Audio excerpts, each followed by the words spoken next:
We believe that NATO has suffered military defeat in Ukraine and that the United States has suffered an economic defeat at the hands of China in the economic war. Both of these are phases of World War III. And the heart of that presentation is a prediction that the next phase is going to be aggressive U.S. moves across Central and South America. The gold story to Doomberg is, in fact, it's not the price of gold that's moving, it's the price of the U.S. dollar. In other words, how many ounces of gold does a U.S. dollar buy you? That number is shrinking. And we believe it's because gold is replacing U.S. and European debt as neutral reserve assets for the settlement of imbalances in international trade, particularly amongst the BRICS countries. And if gold is going to play that role in whatever comes out of World War III, probably needs to be significantly higher as priced in US dollars than it is today.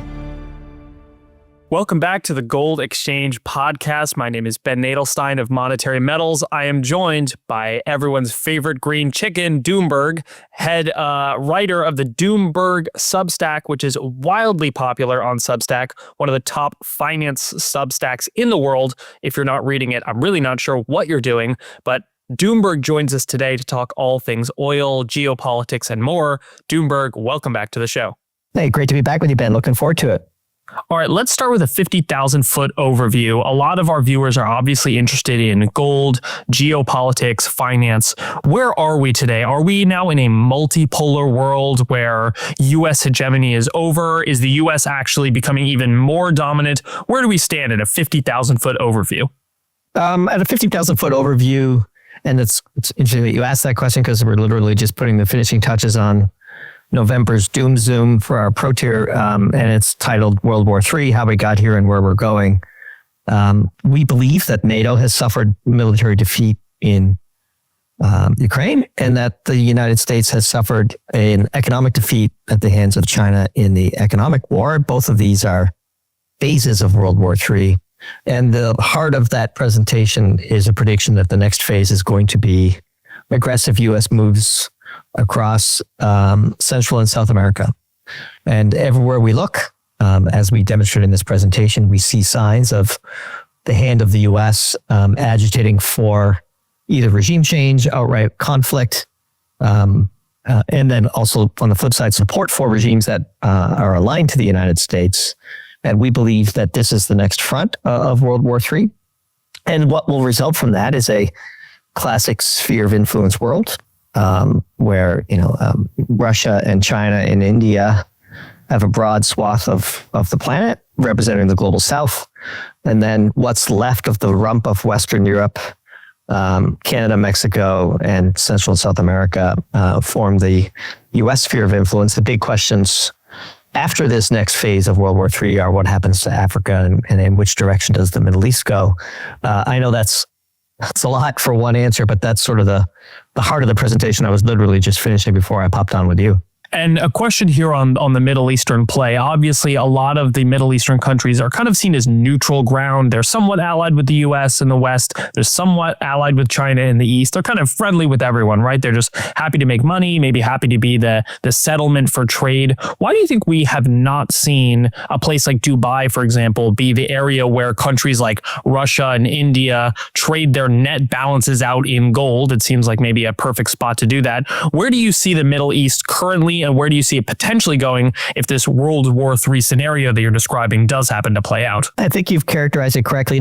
As part of this talk, I punched some numbers and, round numbers just from memory. The Middle East produces 80 exajoules of hydrocarbons and only consumes 40, to rough numbers. And that means they're kind of indispensable for the rest of the world. The U.S. obviously is still pushing very hard. MBS is visiting the White House here soon. We expect significant deals to be cut. At the same time, MBS has a very good relationship with Xi Jinping and also with Modi. And Europeans desperately need the Middle East, in particular Qatar, alongside their dependency on the U.S.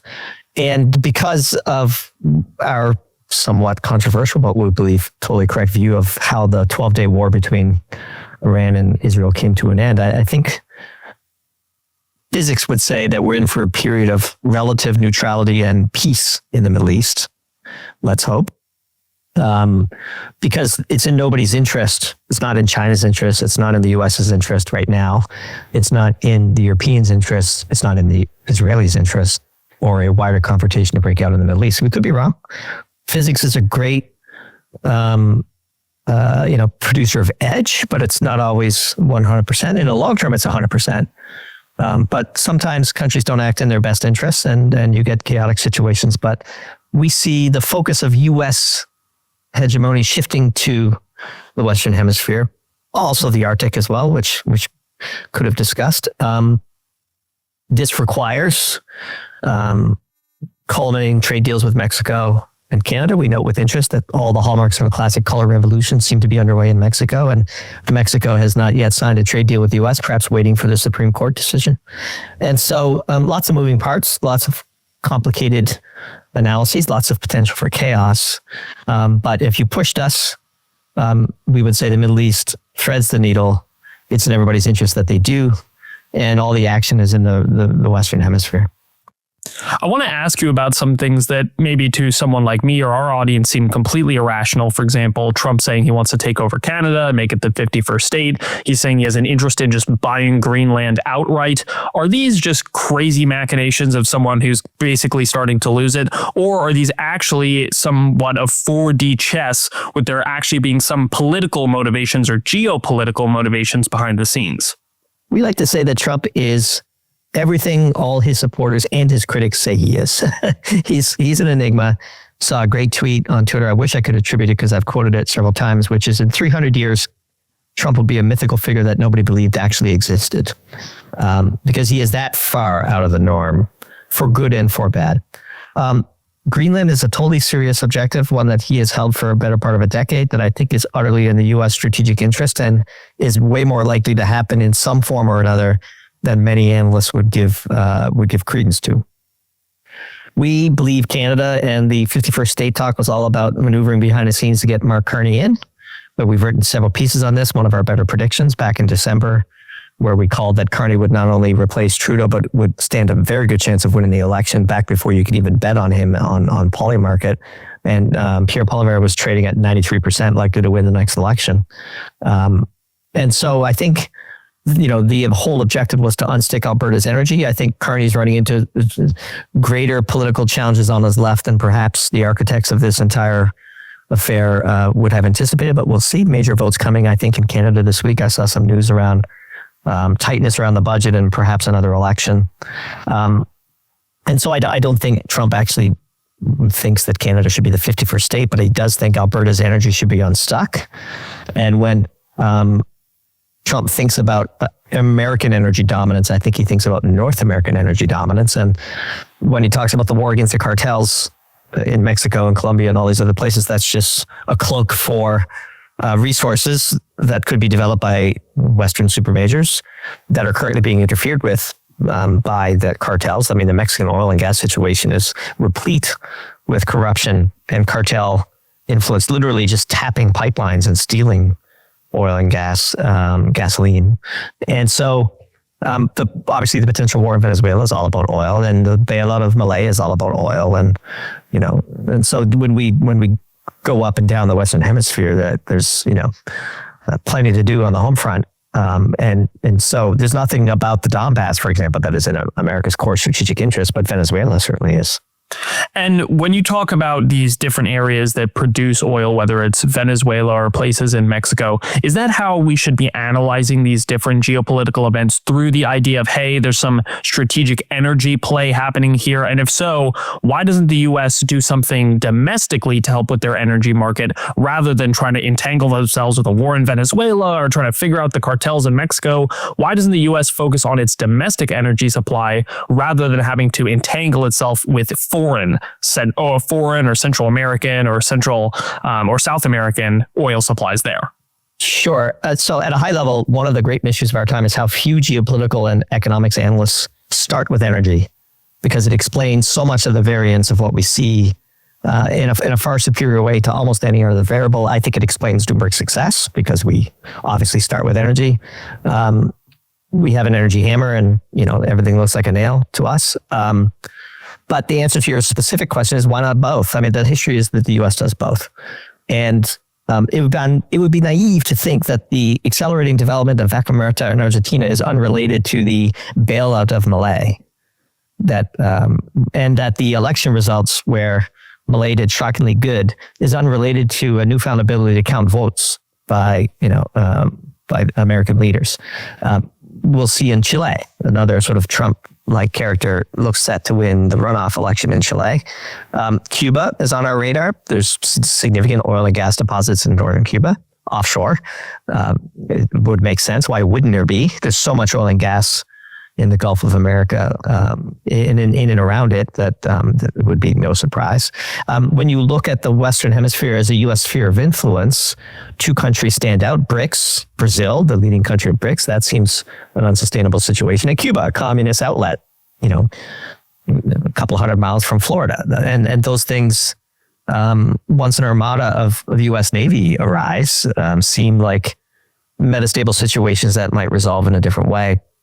And so Guyana is ExxonMobil, predominantly. Chevron now through its purchase of Hess. Venezuela is predominantly Chevron. Chevron's knee-deep in Vaca Muerta as well. So it's not just domestic oil and gas resources, it's domestic oil and gas companies. And when you look at the history of the 20th century, what is British Petroleum doing in Azerbaijan? Right? And suddenly, because the Brits and the Russians are having a bit of a tuffle over Ukraine and Russia's mad at them, all of the Azerbaijani refineries in Ukraine were blown up. These dots are worth connecting, right? And so the mainstream media, the legacy media, never really does that. And I think it's left to alternative media outlets like us to speculate a little bit, think laterally about the problems. But yeah, energy explains virtually everything because energy is life. All humans everywhere want a higher standard of living, and hydrocarbons are a key input into global standards of living. And when you analyze China, we're publishing a piece tomorrow, China Through the Lens of Self-Sufficiency is the social preview for the piece called Closed Loop. We talk about how China's investing enormous sums of money to turn coal into oil, and also this whole new thorium reactor play, and how that fits into the sort of national security lens of China. One thing that Western stock markets do very poorly is they do a poor job of discounting national security risk, and I think that flows into the lack of analysis of energy as a key variable. But it's just so important and explains so much. Like as a mental model, it just works so often that even if you don't believe it, it's still worth using, because it doesn't matter if it's right. It's just it only matters if it works. All right, let's use that mental model for the war in Ukraine. Obviously, Russia and Ukraine are both big powerhouses, whether it's for wheat in Ukraine or oil through Russia. Has that mental model helped you understand something about the war in Ukraine, whether maybe it'll end soon, maybe why it started, or the effects that it's had on the economy? Has that oil or energy mental model helped you analyze this differently than other analysts? Yeah, look, Russia's an energy superpower, a net exporter of hydrocarbons, sits on enormous reserves of uranium and coal and rare earths, and huge natural gas deposits in the Arctic, up in Siberia. And Ukraine is sort of stuck between Europe and Russia. We believe a better mental model to explain what's going on in Ukraine is to go back to the 2010 election in Ukraine. There were basically two candidates. One was pro-Russian, one was pro-Europe. Which direction Ukraine would go, of course, was one of the big geopolitical tussles of the time, a precursor to World War III, we believe. And if you just look at that election result, which you can find on Wikipedia, and it's not Russian propaganda, it's literally government statistics from Ukraine. The four disputed regions voted anywhere from 70 to 90+% for the pro-Russian candidate. And the vast majority of people who live in those regions, the Donbass and Kherson and Zaporozhye, these people speak Russian. They're culturally Russian. They consider themselves Russian. They were grouped in with Ukraine by Stalin.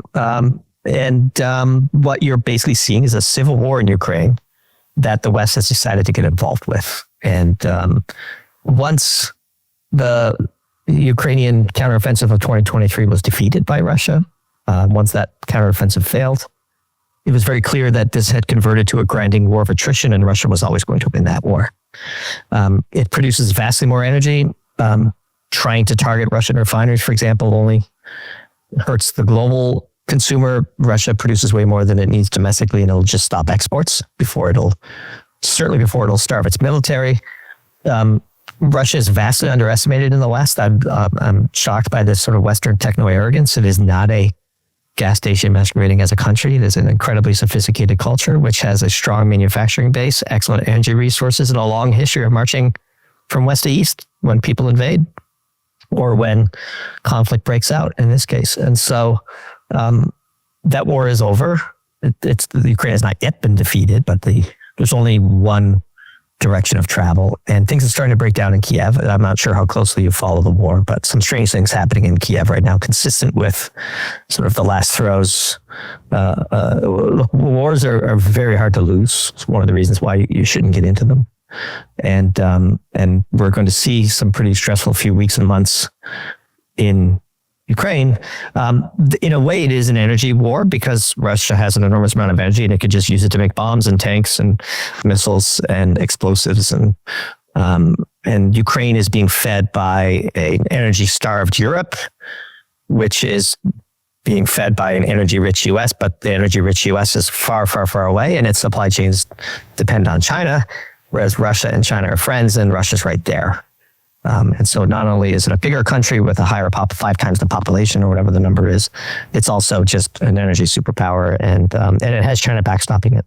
What do you think about this idea that the U.S. energy, which could, of course, kind of bail out the U.S., the European who basically abandoned their nuclear reactors, abandoned energy independence. The U.S. said, hey, we'll bail you out with our cheap energy. Has that in a way also solidified A, U.S. dominance in the energy market, but B, the fact that the Europeans maybe should get their own energy independence? Has the war in Russia and the war in Ukraine, has that kind of shifted the mindset of the Europeans saying, hey, maybe we should bring back nuclear reactors rather than shutting them down? Not that I can see. I read an entire expose about the German industry and whether it would ever recover in the Financial Times, several thousand words long, and the word energy didn't even make an appearance. It's stunning. And by the way, the U.S. is not providing cheap energy to Europe. It's providing expensive energy to Europe. And U.S. energy manufacturers are profiting from it, and European heavy industry is being decimated by it. So you traded $4 or $5 per million BTU, relatively cheap, abundant, consistent supply via pipeline from Russia for $11 per million BTU landed LNG. That's double the price. I mean, natural gas at Henry Hub today in the U.S. is $4, and in the Permian Basin it's free, basically. 12-month strip is maybe $2 a million BTU. That's the equivalent price of $12 a barrel oil. Infinite supply, ready to be burned, ready to power data centers, ready to be used for heating. And there's a huge advantage. You know, the hundreds and hundreds of cogeneration facilities in the U.S., because the U.S. is still a very serious manufacturer for all the talk of hollowing out our base for China. You burn natural gas, you get heat, you get electricity. That's a great foundation for a heavy industry. And so to the extent that an American manufacturing rebirth is on the agenda, it's only made possible because the U.S. is an energy gigapower, produces by far the world's highest volume of natural gas, produces the highest volume of oil. It has huge coal reserves. It's got 90 operating nuclear reactors, and it has not yet contaminated too much of its electricity grids with intermittent renewables, although in some parts of the country it certainly has, and we're starting to see the effects of that. But by and large, it's an excellent foundation from which to work, especially when you rope in the 10 million barrels a day of incremental potential supply in, the southern part of the Western Hemisphere. I want you to help me, because when I hear someone like a President Trump say, hey, we need to bring gas prices down, obviously they're talking about increasing the amount of energy, whether they're importing it or just making it domestically. But on the other side, obviously, if gas is super cheap, no one wants to go out there and buy the heavy equipment and invest their capital to actually put CapEx into getting this energy out of the ground. So square that circle for me. Is this a paradox? No, we've long flagged that Trump's ascension to a second term was bearish for oil and gas producers in the short term. As a general rule, this is how it works. The oil and gas companies get to build stuff during Republican administrations, and then they get to make money during Democratic administrations. And so the trade is, hey, we'll give you 40-year lease in some federal land. We'll speed the approval of your pipeline and all of the midstream assets that you need to set up that perpetuity. And then when, Gavin Newsom comes in and turns the tap off and prices go higher, you make a lot of money. That's the trade. And that's what we're seeing right now. It's a mental model that works quite well. We've been flagging it for a long time. We wrote about it before the election. We cautioned on it. This is one of the reasons why we're bearish on the price of oil right now, by the way. One of the many reasons, not the least of which is there's way too much of it in the world. And there's way too much natural gas. But, the long-term real price of all commodities is lower. But every once in a while, you see a super spike because the demand for those molecules is highly inelastic. And when you see a super spike, you make gobs of money, and then you tread water during the collapse in price that inevitably follows, and then the long gestation period of all the new supply that has come online. So you're going to see gas pipelines, oil pipelines. You might even see a gas pipeline reach California at some point during this administration. Certainly some refined products pipelines are going to reach California because they're shutting down their refineries, silly. But we'll see, this is where we thought Carney would unstick Alberta's energy because he's kind of like Nixon going to China. He can face down the climate zealots in Canada and get some big important projects over the line, blaming Orange Man bad for the need to do it. That was kind of all on the board, pretty transparent for anyone who follows Canadian politics at the level that we do. And so, oil prices are bearish. Now, gas might be catching a bid here because of AI, and that actually is even more bearish for oil because of co-production dynamics that we can talk about. But the trade is going to be, you're going to get long-term access to resources that were off limits under Biden, and you're going to build immortal assets that will print cash in the future. And every once in a while, there will be a crisis and you'll print a lot of cash. And what do you think about this idea that people are a little bit worried that these immortal assets maybe won't be immortal? You'll have a Gavin Newsom come in and say, yeah, actually, we hate nuclear, so no point in building nuclear reactors. Do you think that the energy creators, whether it's nuclear, oil, gas, hydro, solar, whatever it is, do you think that they have enough trust in the administration and the fact that policies will be sticky to actually invest in saying, hey, we're going to build a nuclear reactor and we know it's going to be here for the next 40 years? Oh, 80 years. Yeah, no, I think there's pretty good trust in that. Look, the human endeavor is a constant, unrelenting struggle against the forces of entropy. You need primary energy to waste heat in order to impose order on your local environment. And so the easiest bet in the world is that total global energy consumption will go up and to the right. If you look at the statistical review of world energy, all energy sources are additive. Even Gavin Newsom's not going to shut down a newly constructed nuclear power plant. In fact, we don't think Gavin Newsom has any principles at all. He's just going to be available for sale to the highest bidder. And, the energy companies aren't afraid to write checks for such purposes and pretend like they're being opposed by the government when in reality the fix is in behind the scenes. And so it's such a powerful force that it's just foolish to bet against it. Just go to the statistical review of world energy, which is free. It provides an outstanding spreadsheet every June. It's kind of like Christmas Day when they publish that spreadsheet for us because we can update the old one. And just plot from 1965 to today, the exajoules of primary energy consumed by humanity. And you will find an R squared of 0.99 up and to the right. And I want you to help me now ranking these different ways of creating energy. Obviously, in some ways, a lot of people are agnostic. Maybe they're afraid of nuclear, maybe they like hydro and they maybe like solar panels, but just help us be realistic. What do you actually see in terms of the energy breakdown? Are we going to have, wow, these solar panels are so cheap from China, we're all going to be using solar? Is hydro the next big thing? Is thermonuclear? Tell us what, in terms of actual reality, not hype and not media bias, is actually coming down the line in terms of energy. So I'll just rank the fuels by their pros and cons, if you would like. We're pretty realistic about it. So natural gas is kind of the ideal fuel because it is capable of both being a baseload source of power and is readily dispatchable in the sense that it can respond quickly to changes in supply and demand on the grid. And that is very useful for grid operators because you need to exactly match supply and demand for a grid to be stable. And a stable grid is a foundation for a developed world economy.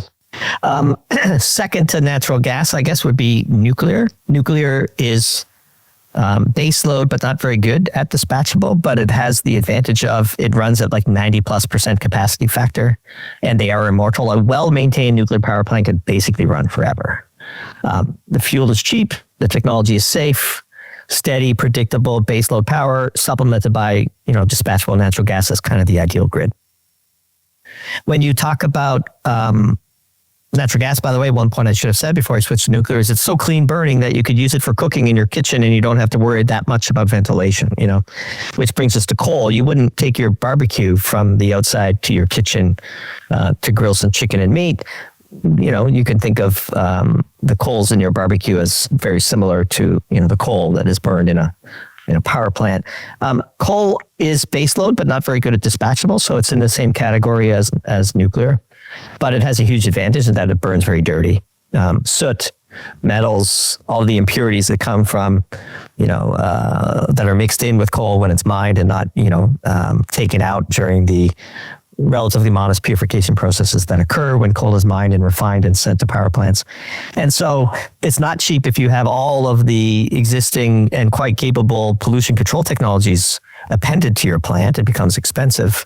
And so coal is the fuel of choice for China, for example, burns 55% of the world's coal because it's cheap and abundant supply, and they have far less concerns about pollution than say, Western countries do. When you talk about hydroelectricity, you have to divide it into two categories. Impoundment hydroelectricity, the more common one where you have a dam and then there's a reservoir behind it. That's an outstanding source of electricity, especially if the dam is already built and the damage to the environment that comes with it is already done. So on a variable cost basis, hydro is great because it's like natural gas, very dispatchable. So this is why you see Quebec can handle more intermittent sources, which we'll get to, because it has these giant hydroelectricity dams with water behind them to respond to the demands of the grid with matching supply and demand. Run of the river hydro is a little less attractive, although it is more attractive from an environmental perspective because you're not really creating these big reservoirs. But run of the river is more baseload, but not very dispatchable. So you can't attach a run of the river hydro with a bunch of wind and solar facilities. Geothermal, quite attractive. The current embodiment of geothermal plants are baseload with minimal or less dispatchability, but still quite good and clean and basically an infinite supply once the technology develops, and we're keeping a close eye on it. And then that brings us to wind and solar, which we would characterize as unnecessary parasites to an existing grid because they bring entropic characteristics that make the grids harder to operate because they're intermittent. So they either show up all at once or they don't show up at all. And when they don't show up at all, you need to have dispatchable sources to take their place. And when they show up all at once, you end up having too much electricity, which can be just as bad. And so to compensate for that, of course, then finally, there's the whole concept of batteries. Batteries are great for dispatchable, but they can't be baseload because they need to be recharged, usually in about 4 hours. And it takes a while to recharge them. And so the combination of wind and solar and batteries is sort of a fantasy grid that will never really manifest. So that's sort of our high-level overview of all the fuels, probably a bit more than you were anticipating, but it's something that we've given a lot of thought to. Thank you for that. And how resilient is at least the U.S. grid? Obviously, maybe the more diverse sources of energy we can have, maybe the better, but maybe that's not true. Maybe if we were all just set on nuclear, it'd be better that way. So how resilient is the U.S. grid? And would you change the makeup of how that grid is receiving power? Yeah, it's not very resilient at all. It's on the verge of collapse in many regions. Now, there's not a U.S. grid. There's several regional U.S. grids, and they have their own idiosyncrasies. But anywhere where you have intermittent sources of electricity being greater than dispatchable ones, things begin to break. Because when intermittent sources go away and you don't have enough dispatchability to compensate for them, then you see rolling blackouts. But there's another challenge as well, which is wind and solar are known as, provide a form of electricity that's known as inverter-based resources. So in other words, they don't have big, large spinning turbines that give an inertial insurance to the grid that allows grid operators to ride out small faults that then don't cascade into complete grid collapses like we saw in Spain, which happened to have something like 60+% of its electricity at that time being sourced from solar, and the necessary investments to make the grid more resilient to wind and solar generally aren't being made because this is just apparently not well understood by regulators, or it's considered way too expensive. And if they made those investments, the entire sort of proposition of wind and solar being cheap would wash away. Look, there are many sleights of hand in the renewable energy space. One is that because the fuel is free, it must be cheap. The cost of the fuel is just one input into the cost of using the fuel to operate the grid. And for proof of this, the cost of uranium at a nuclear power plant is practically nothing. Fractions of a penny per kilowatt hour, but nobody would say nuclear is free. Of course it's not free. You have to operate the plant. You have to handle the whole life cycle of fuel. You have to pay the operators. I mean, fuel being free is a parameter, but it's not the only parameter. And that's one of the big sleights of hand. The other sleight of hand is installed capacity versus capacity factors. Like a good commercial solar facility averages 20 to 25% capacity factor. In other words, it produces about 20 to 25% of its nameplate capacity integrated over time. So if somebody quotes watts, but not watt hours, you know that you're being manipulated. And so a nuclear reactor is capable of running 90+% of the time. A 2 gigawatt nuclear reactor is far better across multiple dimensions than 2 gigawatts of solar, for example. And so these sleights of hand are used in the propaganda war. We try to highlight them every chance we get, but it's just part of where we are today. Now I want to ask you a question that's probably on a lot of viewers' minds, which is we've heard all these AI companies, they need so much energy, they're going to demand so much electricity to power these new AIs, whether it's ChatGPT or 1,000 other things, that they're going to actually not only have nuclear reactors right next to their sites, but they're actually going to be drawing from the grid electricity, and that's going to raise prices for consumers. Is that a myth or is that a reality that's coming soon? It's both. So our view, written sometime last year, is that natural gas is the bridge fuel. Nuclear is an obvious long-term solution. But also we wrote a piece called Irreconcilable Differences, which predicted that it is inconceivable that existing grids could absorb this new demand. The impact on price would be devastating to consumers and traditional industrial sectors. And so therefore it can't happen. And we predicted that you would see off-grid dedicated power plants for data centers, perhaps connected to the grid for the occasional backup need or to occasionally dump excess power into the grid. But by and large, we envision pods, giant buildings, where natural gas goes in one side and data goes out the other. And I think we're going to see that in Western Canada. We're going to see that in the Permian. We're going to see that in countries like Qatar, Malaysia. Why put natural gas on an LNG ship when you can just hook up your data center right there? And so that's the trend. There's bumps in the road. We're seeing in parts of the Northeast where data center demand is colliding with lack of grid expansion and causing prices to skyrocket and consumers to revolt. That is, we think, validation of our prediction. And in the long run, you can't do it. The U.S. is incapable of expanding its grid at that speed. Transmission lines, permitting, opponents to such projects. Whereas if you're in Texas and it doesn't leave the state and you're just going to build a giant data center and you're going to hook up some gas turbines or maybe some, Bloom Energy solid oxide fuel cells and just power your own stuff and not worry about the grid, then off you go. And the fundamental disparity between data center operators and, say, consumers or manufacturing companies is data center operators are willing to pay more for their electricity than the alternative consumers are able to afford. What about this idea of a strategic petroleum reserve? Obviously, Biden was shellacked for this idea that he was selling out the U.S.'s energy independence. Was that story just a random headline that is completely useless for investors? What should we think about this strategic petroleum reserve? Is it something that's now being boosted? Should we completely forget about it? It's completely irrelevant. Does this matter anymore? Well, it's an interesting question. We have a nuanced view. Biden did deplete the Strategic Petroleum Reserve to fend off the price spikes of their erroneous attempts to sanction Russian energy volume, which Trump unfortunately is repeating, much to our chagrin. And it largely worked. but he depleted about half of the Strategic Petroleum Reserve. Having said that, the Strategic Petroleum Reserve was conceived and created and filled when the U.S. was a net energy importer of consequence before the shale revolution.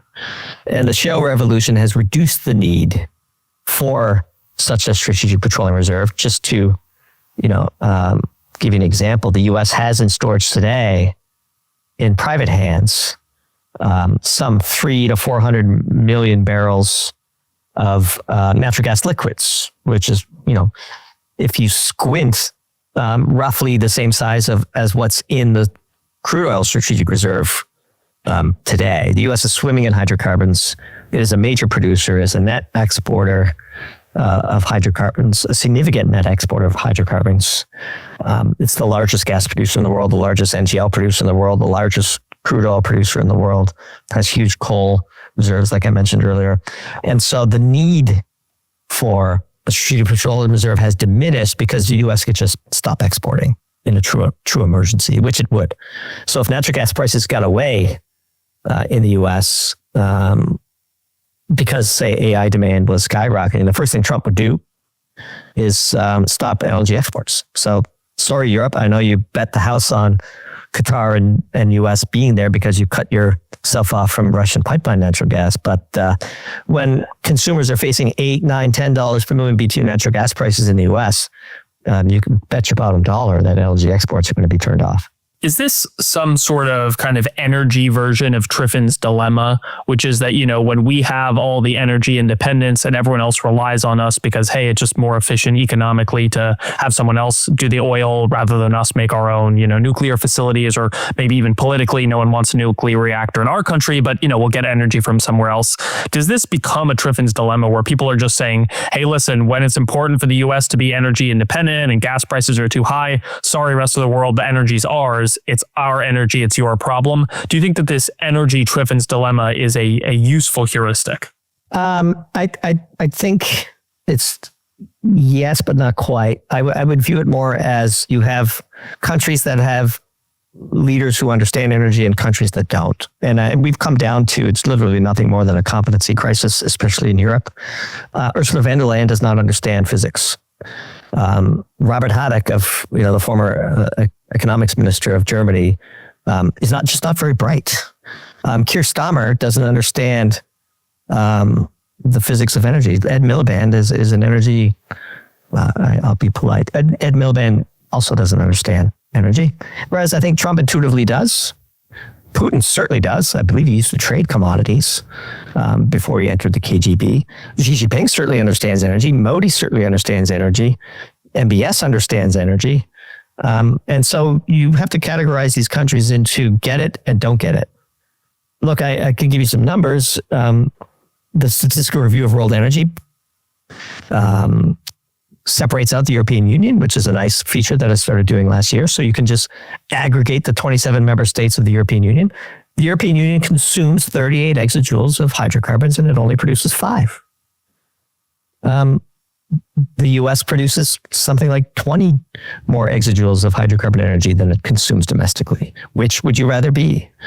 It's not any more complicated than that. When you make drilling for oil and gas and mining of coal practically impossible on your continent, you have to import your needs from everywhere. And when you import your needs, you become an energy vassal. So that's why Qatar can tell the European Union that if they don't get rid of this crazy carbon net zero rule, we're just going to stop delivering you LNG and good luck keeping your houses warm in the winter. Whereas Qatar is not going to run out of natural gas. The U.S. is not going to run out of natural gas.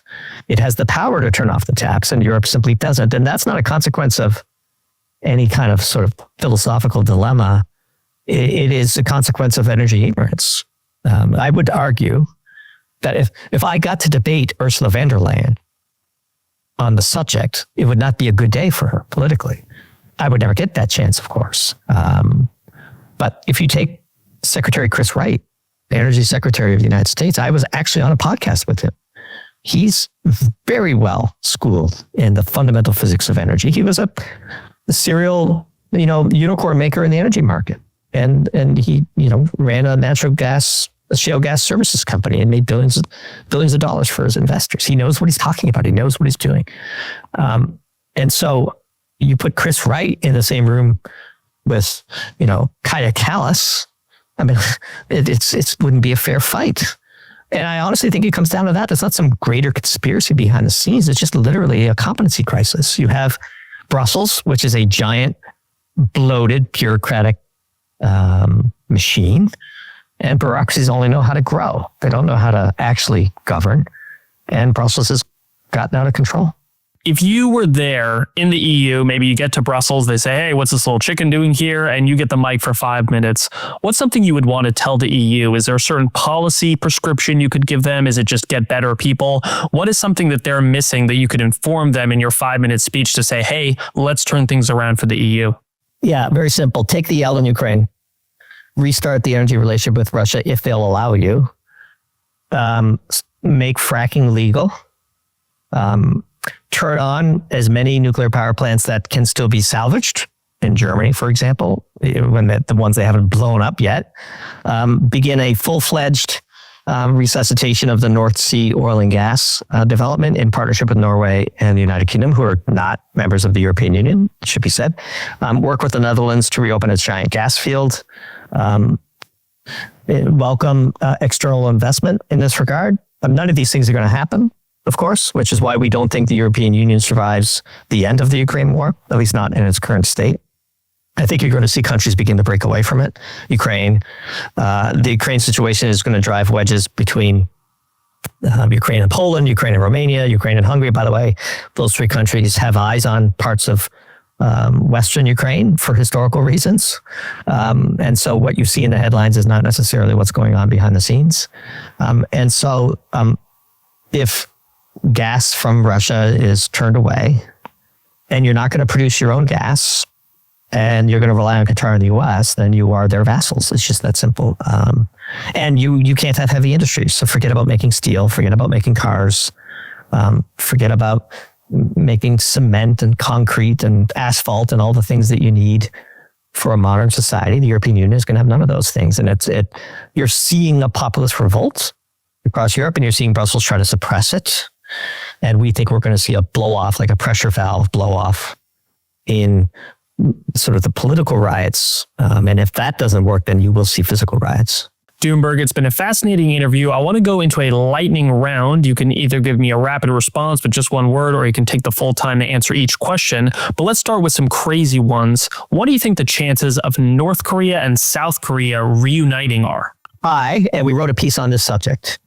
Okay, next one for you. Chances that Greenland actually does get overtaken by the United States? High, depending on how you define overtaken. Perhaps not directly into the United States as a state, but a very strong, commercial, economic resource ties to the United States where the U.S. exerts effective control.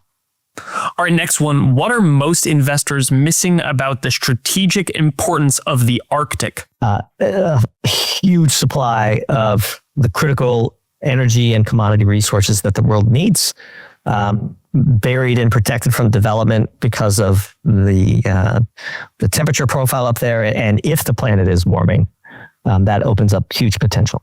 Next one for you. Does Trump have a third term? No. Okay, here's a fun one.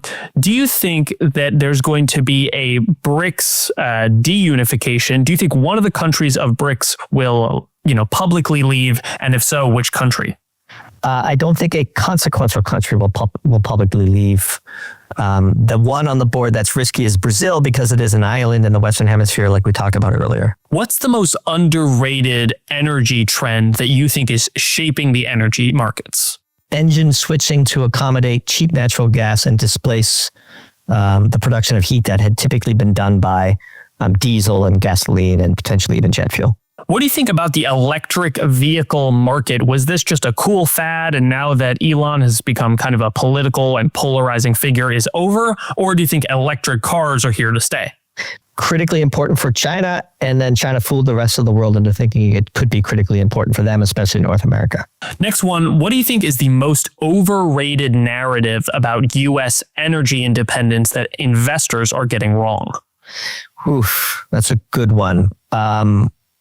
I think people have been tricked into thinking that the U.S. is somehow running out of these resources when in fact there's a tsunami of resources waiting to be developed.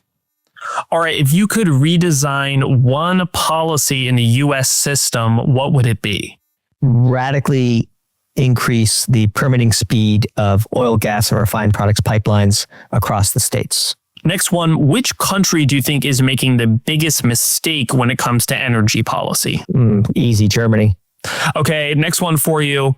If LNG markets suddenly tightened, who do you think would be the biggest winner?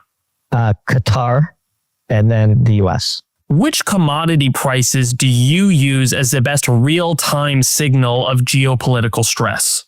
We use pair trades. We look at 5.8 times landed LNG against Brent, which should trade in tandem. And we look at the ratio of oil to natural gas in the U.S. as another pair trade.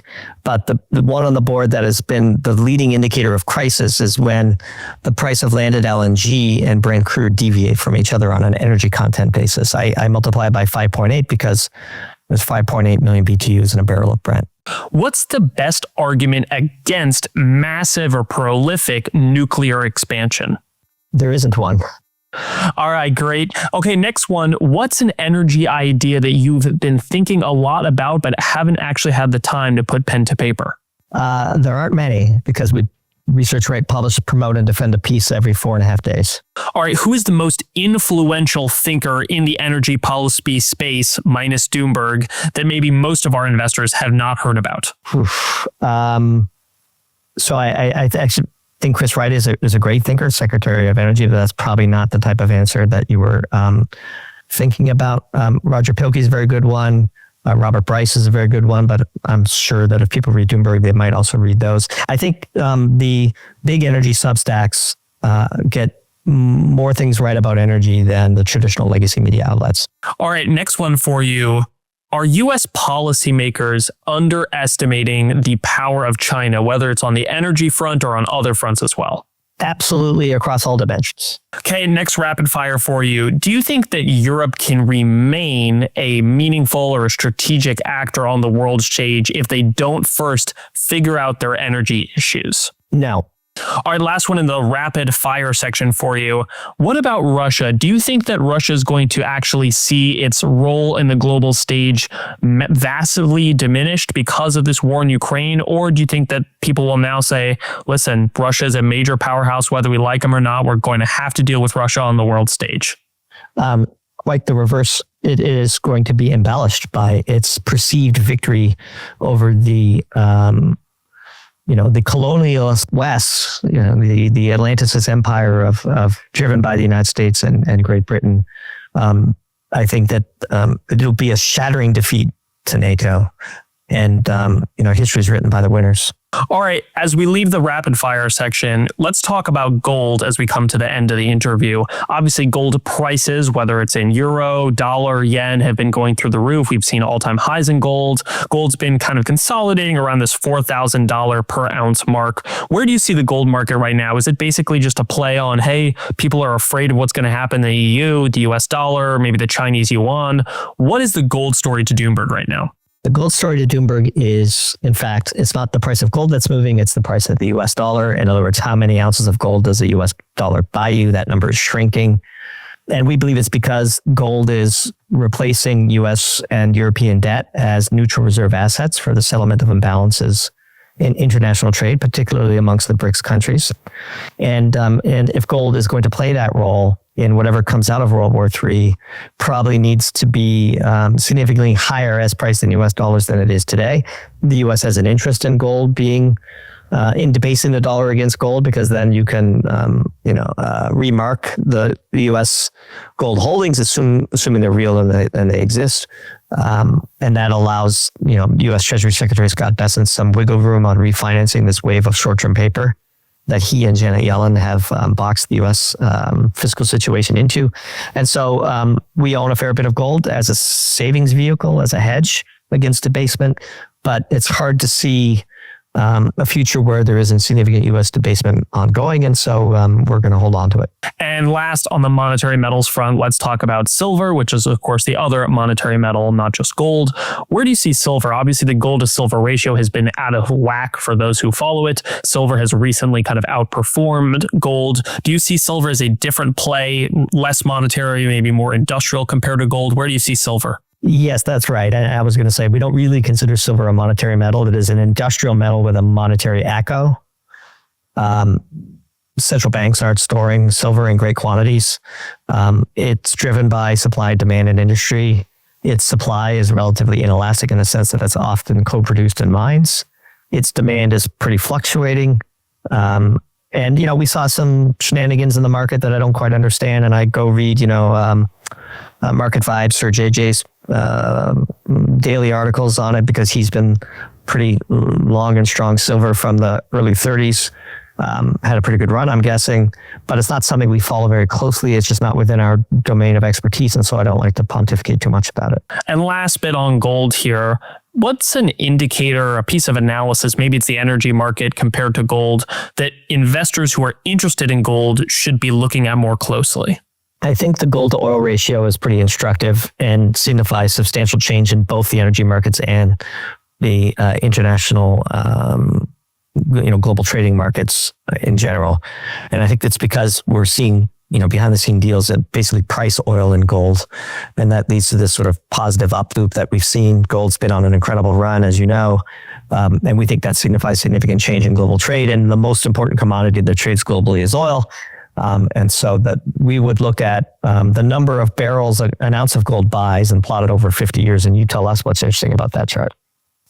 That's great. Okay, last question on the gold front for you. Which country do you think is going to be, if there is going to be a country that is used as the kind of net settlement vehicle for these gold trades between maybe the BRICS countries or outside of the U.S. sphere of influence? Which country do you think is going to be that gold player? Is it going to be Dubai? Is it going to be where this happens? Is it going to be in Switzerland? Or is it going to be somewhere that really no one's thinking about? It's going to be in Shanghai. Yeah, the Shanghai Physical Exchange. It's all sort of in this presentation we're putting together when that became sort of internationalized in 2014, just ahead of when Russia started dumping its treasuries and buying gold. We don't think that was a coincidence. All right, Doomberg, I asked this question to all my guests. What's a question I should ask all future guests of the Gold Exchange podcast? How much gold do you own? All right, well, if they tell me, that'd be awesome. Doomberg, where can people find more you and more of your work? Yeah, we have two subsects now. We have Doomberg, our sort of traditional energy, geopolitics, and finance. We have a new project that we've also launched, totally different than Doomberg, but with the same quality, same attention to brand detail, called Classics Read Aloud. A Doomberg co-founder and its editor-in-chief is very passionate about resuscitating brilliant literature from a century ago or older. So classicsreadaloud.substack.com is a Doomberg sister publication that we launched on September 1st. It's growing quite well. And so if you're interested in short stories, beautifully produced, that are interesting, that teach you something, and a nice essay that wraps around it, check that out as well. But for all the work that we talked about here, of course, you can just go to Doomberg.com or just Google Doomberg and you'll find us. And all of our articles for our regular subscribers. And then we also have a monthly premium tier where we do a 45-minute to an hour-long presentation like the one I was referencing earlier, getting that ready to record probably tomorrow or the next day. Those are pretty fun as well. So listen, Ben, it's been great. I'd love the rapid fire form of the questions, and I'm looking forward to my next appearance. Doomberg, thanks so much for joining us.